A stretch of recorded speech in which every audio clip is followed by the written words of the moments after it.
3.4, semis extérieurs. Donc, des plantes qui poussent très rapidement, comme les carottes, les radis ou les laitues, par exemple. Inutile de les semer à l'intérieur à la maison. On peut très bien les mettre directement dans le jardin. C'est beaucoup moins de travail. Donc, on prépare notre sol, on égalise le sol, on fait des trous avec les doigts, on dépose les semences, on referme, on arrose et ça va pousser directement. Toujours le fameux 3 fois l'épaisseur de la semence quand on parle de profondeur. Donc, semer à l'extérieur pour les plantes à cycle court, quand le sol est chaud et, je disais tantôt, 3 fois l'épaisseur de la semence. Pour ce qui est de la chaleur du sol, souvent les gens vont se fier à la température de l'air pour dire « c'est le temps de partir mon jardin, il fait 20 degrés dehors ». La température de l'air n'est pas le meilleur guide. On devrait plutôt se fier à la température du sol. Et là, il y a 2 possibilités. C'est sûr que si vous avez un thermomètre de sol, vous pouvez directement le rentrer dans le sol et vérifier la température. En bas de 16 degrés, c'est un petit peu froid pour le semis. L'autre possibilité, c'est pas de toucher la terre sur le dessus parce que généralement, c'est chaud sur le dessus. C'est vraiment de rentrer ses doigts à l'intérieur, de prendre une poignée de terre, la garder dans la main. Et si vous sentez du froid au bout des doigts, c'est tout simplement pas encore le temps de semer. Donc, ça, c'est un guide qui est intéressant. Différentes méthodes pour le semis extérieur. Donc, il y a 3 façons qu'on peut faire nos semis à l'extérieur. À la volée, c'est très peu populaire comme méthode, c'est pas très intéressant non plus, sauf dans certaines situations. Donc, vous avez un espace de terrain, vous savez que vous voulez mettre de la laitue dans cet espace-là, mais ça ne vous tente pas de mettre les semences une par une, surtout que les semences de laitue, c'est très petit. Ce que vous pouvez faire, c'est prendre un contenant, mettre vos semences de laitue, mettre un petit peu de sable, mélanger ça ensemble et saupoudrer vos semences dans l'espace que vous avez choisi pour faire, par exemple, vos laitues. Quand ça va pousser, évidemment, ça va être très, très inégal. Fait qu'il va falloir probablement éclaircir à certains endroits, puis peut-être même ressemer dans les endroits où il y en a le moins. Mais la méthode de semis à la volée, c'est quelque chose qui ressemble à peu près à ça. Donc, l'inconvénient de la méthode de semis à la volée, c'est qu'on doit éclaircir parce que ce n'est pas un semis qui est très uniforme. Deuxième méthode de semis, la méthode en rang. Même si vous ne faites pas un jardin en rang, vous pourriez très bien faire quelques rangs à travers votre jardin. La méthode de semis en rang est relativement simple. Vous allez prendre une corde ou encore, mieux que ça, un manche de râteau.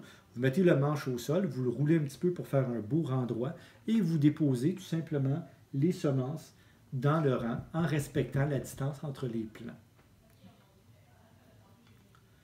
Et l'autre méthode, celle que je vous suggère le plus, c'est la méthode à l'unité. Donc, c'est un petit peu plus long quand on fait le semis.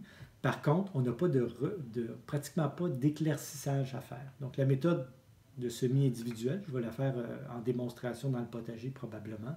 Donc, simplement, on fait des trous avec les doigts et on dépose une semence par trou. On peut toujours mettre 2 semences par trou si on a peur qu'il y en ait une des 2 qui ne germe pas. Mais si vous mettez 2 semences par trou, vous allez être pris pour éclaircir, c'est-à-dire enlever les plants en trop. Sinon, une semence par trou et ça fonctionne. Tout ce qui reste à faire par la suite, c'est humidifier et garder humide jusqu'à germination complète, peu importe laquelle des 3 méthodes on choisit. Maintenant, pour un potager plus productif, je vous suggère 3 méthodes. La première, le semis intercalaire. C'est quoi le semis intercalaire? C'est tout simplement qu'on va mettre des petits plants à travers des plants plus gros. Exemple, supposons que j'ai le potager, ça c'est une section de mon potager où je décide de mettre des plants de tomates. Des plants de tomates, évidemment, ça devient assez gros, donc on doit normalement les planter à une distance suffisante, dépendant des variétés, mais souvent ça va tourner autour de 60 cm. Donc si je mets 60 cm entre mes plants de tomates, ce qui va se produire en début de saison, c'est qu'il y a beaucoup d'espace entre les plants. Et comme la nature déteste le vide, ce qui va se passer, c'est qu'il va pousser de la mauvaise herbe un petit peu partout. Quand je mets mes plants de tomates au début, vu que j'ai beaucoup d'espace, je vais utiliser cet espace-là pour semer des plantes plus petites. Par exemple, je pourrais semer de la laitue. Je pourrais même en mettre ici, ici, ici. Je vais semer de la laitue, par exemple, autour de mes plants de tomates pour utiliser l'espace. Et quand mes plants de tomates vont commencer à prendre plus d'ampleur et qu'ils vont avoir besoin de cet espace-là, ça va être le temps de récolter mes plantes plus petites. Des laitues, on le sait, ça prend à peu près 6 semaines à pousser. Donc, le semis intercalaire, je répète, on met des petites plantes à croissance rapide à travers des plus grosses plantes qui poussent plus lentement. Ça permet de rentabiliser l'espace du jardin. Deuxième méthode, le semis successif. Donc, la deuxième méthode, c'est la méthode de semis successif. L'idée de faire un semis successif, c'est simple. On le fait entre autres beaucoup pour les laitues. C'est qu'on va semer à intervalles pour récolter pas tout en même temps. Donc, si je veux cultiver 20 laitues, au lieu de semer 20 laitues la même journée, puis de toutes les récolter en même temps au bout d'un mois et demi, 2 mois, ce que je peux faire, c'est semer 4 laitues à toutes les semaines. On répartit les semis sur une certaine période pour ne pas récolter tout en même temps. Donc, méthode qui est très pratique dans le jardin. Et troisième méthode pour avoir un potager plus productif, la méthode de semis successif accéléré. Donc ça s'y prête pas. Tous les légumes ne se prêtent pas à cette méthode-là, mais les légumes qui poussent très rapidement, oui.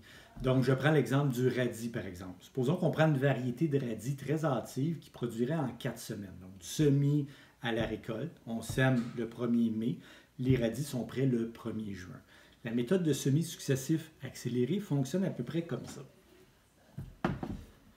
Donc, le 1er mai, j'ai fait le symbole rond ici, je vais semer mes radis dans un carré. Pour la méthode de jardinage en carré, il rentre 16 radis dans un carré. Donc, je vais semer 4 rangées de 4 radis.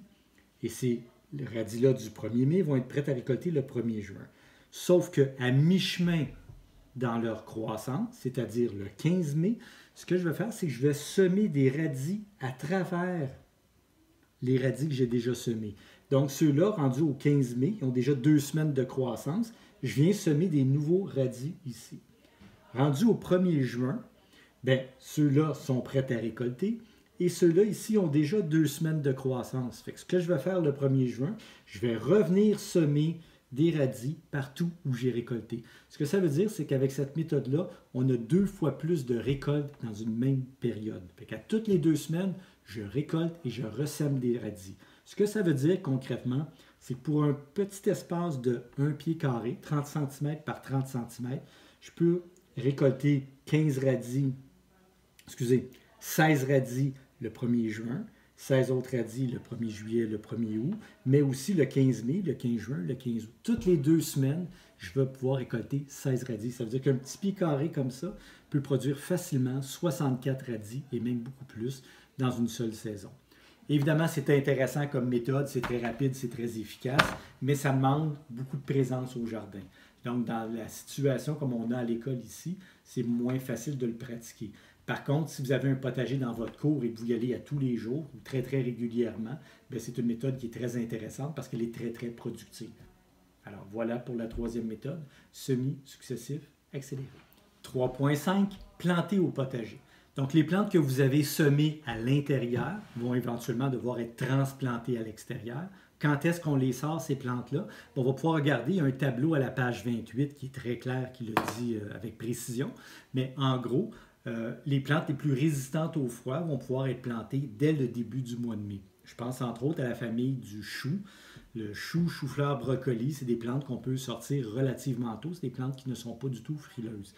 Par contre, des plantes comme des tomates, des poivrons, des concombres ou des melons, c'est des plantes qui sont beaucoup plus fragiles au froid.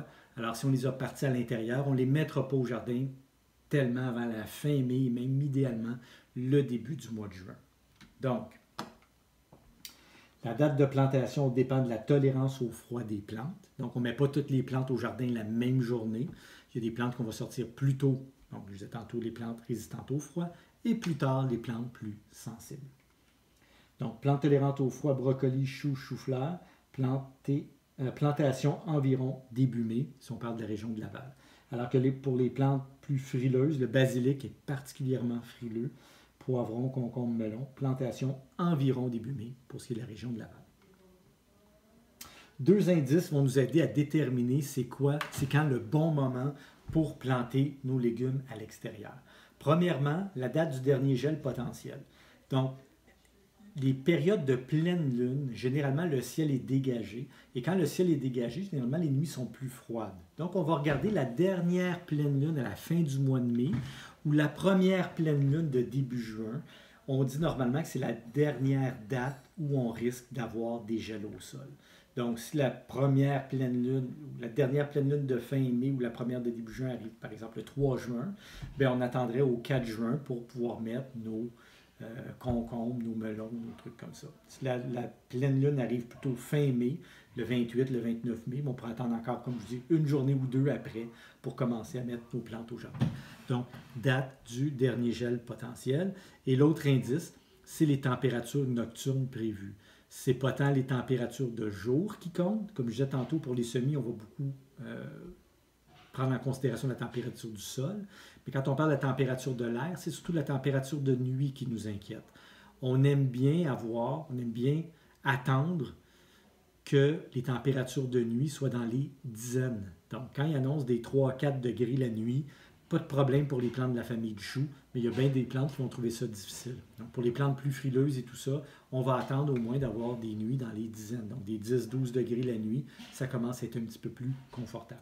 Période de plantation, quel moment de la journée on devrait planter? Idéalement par temps couvert. Souvent, les gens vont dire il fait beau. Il y a un gros soleil, c'est le temps d'aller faire mon jardin. C'est le pire moment. Donc, idéalement, attendez une journée de pluie pour aller planter. Le choc de transplantation va être beaucoup moins pire pour les plantes s'il y a beaucoup d'humidité dans l'air, même idéalement s'il pleut un peu. Donc, pour la période de plantation, temps couvert. Si on veut planter une journée où il fait beau, s'il annonce beau tous les jours, puis on veut vraiment commencer notre jardin, bien à ce moment-là, ça va être préférable de planter en fin de journée, quand le soleil commence à se coucher, pour éviter que la plante soit exposée au gros soleil et à la chaleur intense, alors qu'elle vient juste d'arriver en terre et qu'elle n'a même pas eu le temps d'installer son système racinaire. Donc, attendre en fin de journée pour préparer notre jardin. Et dernier petit point, comme je le disais tantôt, les plantes de la famille des Cucurbitacées, il va falloir faire très attention au moment de la plantation pour ne pas perturber les racines. Donc, idéalement, on va planter avec le contenant en tourbe. Pour ce qui est de la famille des Brassicacées, on peut planter un peu plus creux. Il y a des plantes comme le poireau qui demandent des techniques un petit peu spéciales. Et de façon générale, pour les plantes exigeantes, on va mettre compost et mycorhize dans le trou de plantation. Alors, voilà ce qui est pour la plantation au potager. Et je vous rappelle qu'à la page 28 du cahier, vous avez un guide, je vais y revenir un petit peu plus tard, qui explique clairement à quelle période on doit planter au potager et à quelle distance on doit garder entre les plants. Alors, c'est tout pour le chapitre 3.